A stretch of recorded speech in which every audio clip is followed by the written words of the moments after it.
Welcome to the another session of class 7th social science, and we are going to continue the previous chapter, that is chapter number 13, Delhi Sultanate. Next is Rajia Sultan 1236 to 1240 CE तक रही. After the death of Iltutmish, the nobles declared his eldest son Ruknuddin Firoz the sultan. जब इल्तुतमिश की death हुई तो वहाँ के दरबारियों ने इल्तुतमिश के बड़े लड़के रुकमुद्दीन फिरोज को सुल्तान बना दिया, but he was murdered only 7 months later and Razia become the sultan. पर केवल 7 month के अंदर अंदर ही उसकी डेथ हो गई, उसको मार दिया गया और उसके बाद रजिया दिल्ली की सल्तनत पर बैठी. Razia crushed her opponents. He gave higher position to non Turk nobles. Razia ने दिल्ली की गद्दी पर बैठते ही सबसे पहला क्या काम करा, जो भी उसके विरोधी थे उनको दबाया, कईयों को मार दिया और कई ऐसे अपने दरबार में ऐसे पर्सन्स को भी रखना शुरू कर दिया जो तुर्क नहीं थे. She was an able military general and was considered an exceptionally capable ruler. वो एक बहुत अच्छी मिलिट्री जनरल तो थी और ये माना गया कि वो एक बहुत अच्छी रूलर भी रही थी. She used to dress up like a man while going on military operations. और जब भी वो युद्ध भूमि में जाती थी, किसी लड़ाई के मैदान में जाती थी, तो बिल्कुल पुरुषों की तरह ही अपनी वेश बनाती थी, अपनी ड्रेस बिल्कुल एक जैसे आदमियों की तरह अपने हुलिया बनाती थी. Razia could rule over for a short period of 3.5 years only. She was killed in a battle of 1240 CE. पर रजिया जो दिल्ली की पहली महिला सुल्तान थी, केवल 3 साल और 6 महीने तक ही रही और बाद में एक लड़ाई में 1240 CE में उसकी भी डेथ हो गई. आफ्टर रजिया, बहरम शाह जो 1240 से 42 CE तक रहा, was made Sultan by the nobles. He was killed in 1242 CE. 2 साल के अंदर अंदर ही उसकी हत्या कर दी गई. And after that Alauddin Masud Shah ruled from 1242 CE to 1266 CE. और उसकी डेथ के बाद अलाउद्दीन मसूद शाह 1242 से लेकर 1266 CE तक दिल्ली की गद्दी पर सुल्तान बना. नसीरुद्दीन महमूद जो 1246 से 1266 तक सुल्तान रहा था. In the year 1246 the youngest son of the Iltutmish Nasiruddin Mahmud become the sultan and ruled for 20 years. 1246 में इल्तुतमिश का जो सबसे छोटा लड़का था नसीरुद्दीन महमूद, वो दिल्ली की गद्दी पर सुल्तान बना और लगभग उसने 20 years तक राज करा. Ghiyasuddin Balban was his prime minister as well as the actual ruler. उसका जो प्रधानमंत्री था उसका नाम था गयासुद्दीन बलबन और ये माना जाता है कि गयासुद्दीन बलबन ही एक्चुअल रूलर था. जो भी गयासुद्दीन बलबन सोचता था या करता था वही बात फाइनल मानी जाती थी. After the death of Nasruddin Mahmud in 1266 CE, Balban became the Sultan as Nasruddin Mahmud did not have any son. क्योंकि नसरुद्दीन महमूद का कोई लड़का नहीं था, तो जब 1266 में नसरुद्दीन महमूद की डेथ हुई तो उसके बाद जो उसका प्रधानमंत्री था, प्राइम मिनिस्टर गयासुद्दीन बलबन, वो ही बाद में सुल्तान बन गया. Ghiyasuddin Balban 1266 to 1286 CE. Balban was a strong and capable ruler. Balban एक बहुत शक्तिशाली रूलर रहा. He suppressed all opposition and created an atmosphere of obedience and patriotism towards the Sultanate. सबसे पहले उसने अपने सारे विरोधियों को खत्म कर दिया और उसने एक इस टाइप की फीलिंग्स भर दी हर जगह जिसमें हर पर्सन, चाहे वो दरबारी हो चाहे वो आम पर्सन हो, वो सुल्तान के प्रति वफादार रहे। Balban ended the power of the group of 40 Turkish nobles to consolidate his position. और बलबन ने जो चालिहा नाम से 40% तुर्किश नोबल्स थे दरबार में, उनको भी खात्मा कर दिया, मतलब उनकी पावर्स भी खत्म कर दी। He was a sultan who believe in complete justice. Balban को एक ऐसा सुल्तान माना जाता था जिसे ये मानता था कि कंप्लीट जस्टिस होना चाहिए, चाहे वो एक आम आदमी हो या कोई दरबारी या राजकाज वाला।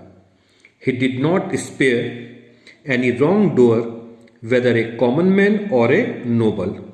वो किसी के साथ भी पक्षपात नहीं करता था, चाहे वो एक साधारण व्यक्ति हो, चाहे वो कोई राज परिवार का ही व्यक्ति हो या कोई दरबारी हो। His darbar was very disciplined.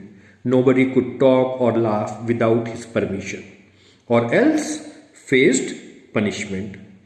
उसके दरबार में भी बहुत अच्छा डिसिप्लिन माना जाता था।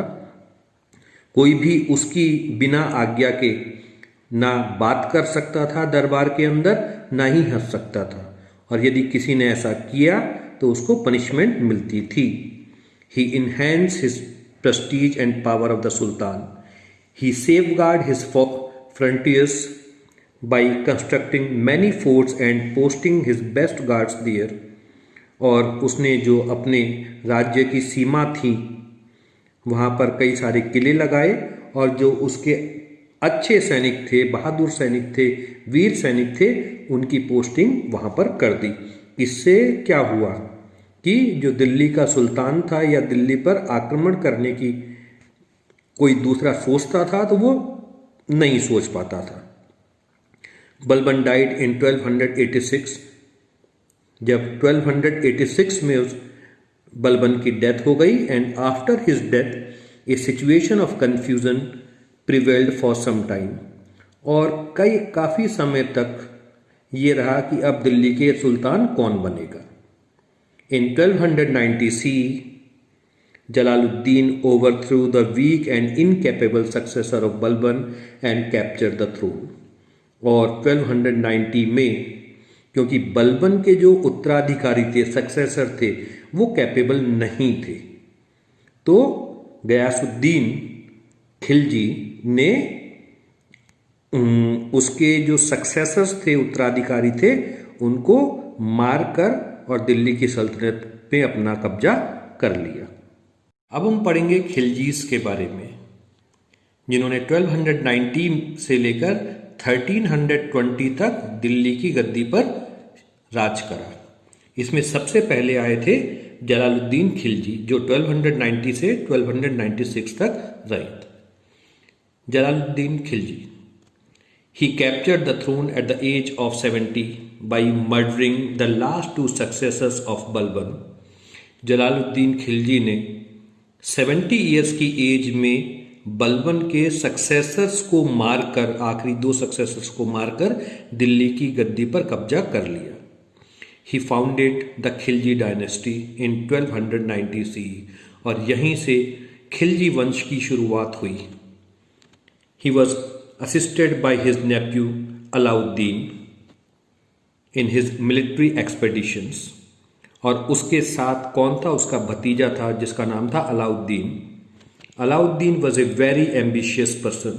ही wanted to become the sultan, और अलाउद्दीन खुद एक सुल्तान बनना चाहता था।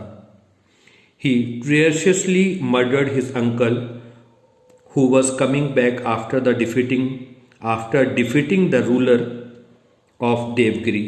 और उसने क्या करा? उसने अपने अंकल जलालुद्दीन को ही मार दिया, जो एक लड़ाई से वापस आ रहे थे। Thus he captured the throne in 1296 CE और इस टाइप से बाद में अलाउद्दीन खिलजी दिल्ली की गद्दी पर बैठा। Alauddin Khilji 1296 to 1316 CE. He was a brave and skilled administrator. Like Alexander, he wanted to conquer the whole world. और जैसे सिकंदर ने ये सोचा था कि वो सारी दुनिया पर राज करेगा, उसी टाइप से अलाउद्दीन खिलजी भी ये चाहता था कि सारी दुनिया पर उसका राज हो। He captured Gujarat, Ranthambore, Chittor, Malwa, Marwar etc. in the north and Devgiri, Warangal, Madurai and a number of states in the south. North में तो उसने गुजरात, रणथंबोर, चित्तौड़, मालवा, मारवाड़ पर कब्जा कर लिया और साउथ में देवगिरी, वारंगल, मदुरई और कई सारे अलग स्टेट्स पर भी उसका कब्जा हो गया था। टू सेफगार्ड हिज सल्तनत from the invasions he had a well trained and well equipped army. और ये माना जाता है कि उसकी जो आर्मी थी वो बहुत अच्छी एक आर्मी रही थी। He kept full records of the soldiers, हुलिया एंड दाग to avoid any substitution.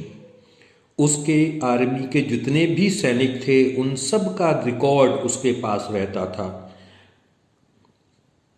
Soldiers were paid in cash and were given many other facilities. और जो भी उसके सैनिक थे उनको कैश में सैलरी दी जाती थी और उसके अलावा भी कई सारी फैसिलिटीज दी जाती थी।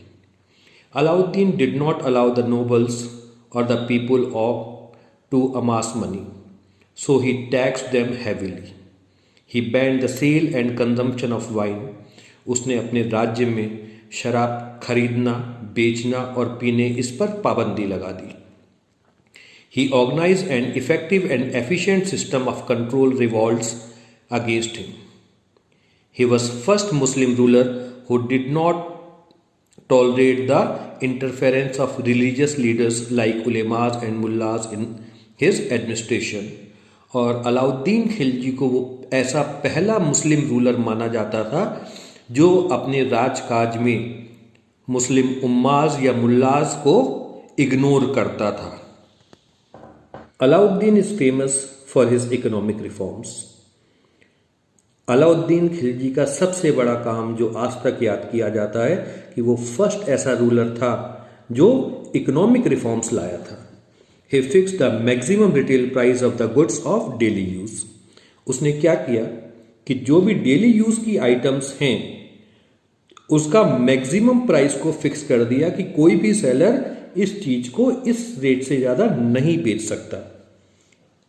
He also introduced grain storage and rationing system. There was different marketplaces for different commodities. आजकल जैसे होता है ना कि आपको कपड़ा लेना है तो कपड़े क्लॉथ मार्केट में चले गए, सब्जी लेनी है तो सब्जी मंडी चले गए, तो इसी टाइप से उसने भी अलग अलग कमोडिटीज के लिए अलग अलग मार्केट्स डिसाइड कर दिए। Several punishment was given to those who waited less or cheated the buyers in any way. और यदि कोई पर्सन, यदि कोई सेलर किसी चीज को कम तोल के देता था या किसी दूसरे टाइप से चीटिंग करता था तो उसको पनिशमेंट दिया जाता था। Market controllers were appointed for strict supervision over the traders. और मार्केट में क्या हर काम सही हो रहा है या नहीं हो रहा, इस चीज को देखने के लिए उसने कई पर्सन्स को अपॉइंट किया जिनको मार्केट कंट्रोलर्स बोला गया। He also reformed the revenue system. Land revenue was fixed according to the size of land holding. जो किसी भी सल्तनत के लिए सबसे मेन चीज थी, इनकम का सबसे बड़ा सोर्स लैंड रेवेन्यू। तो उसने लैंड रेवेन्यू को कैसे फिक्स कर दिया, जितनी जमीन जिसके पास है उसी के accordingly. The state shares were fixed at 50% of the total produce. और कोई भी किसान कुछ भी उगाता था तो उसका 50% मतलब आधा उसे राज्य को देना पड़ता था। The life of the Hindus was miserable because they had to pay more taxes than the Muslims, पर उसके राज में जो नॉन मुस्लिम्स थे या हिंदूज थे उनकी लाइफ बहुत ज़्यादा कठिन हो चुकी थी, क्योंकि उन्हें बहुत ज़्यादा टैक्स देना पड़ता था। After ruling for 20 years, Alauddin died in 1316। 1316 में 20 साल राज करने के बाद अलाउद्दीन की डेथ हो गई। His successor could survive only up to 1320 C, और जो उसके उत्तराधिकारी थे वो कैपेबल नहीं थे, इसलिए केवल 4 साल तक और उसका राज चला, खिलजी वंश का। The last ruler of Khilji dynasty was Khusro, और खिलजी वंश का जो लास्ट रूलर था उसका नाम था Khusro. He was defeated and murdered by Ghazi Malik, who took the name of Ghiyasuddin Tughlaq and become the sultan in 1320 C, और उसे बाद में गाजी मलिक नाम के एक पर्सन ने, एक रूलर ने मार दिया था, और जो बाद में गयासुद्दीन तुगलक नाम से दिल्ली की गद्दी पर बैठा।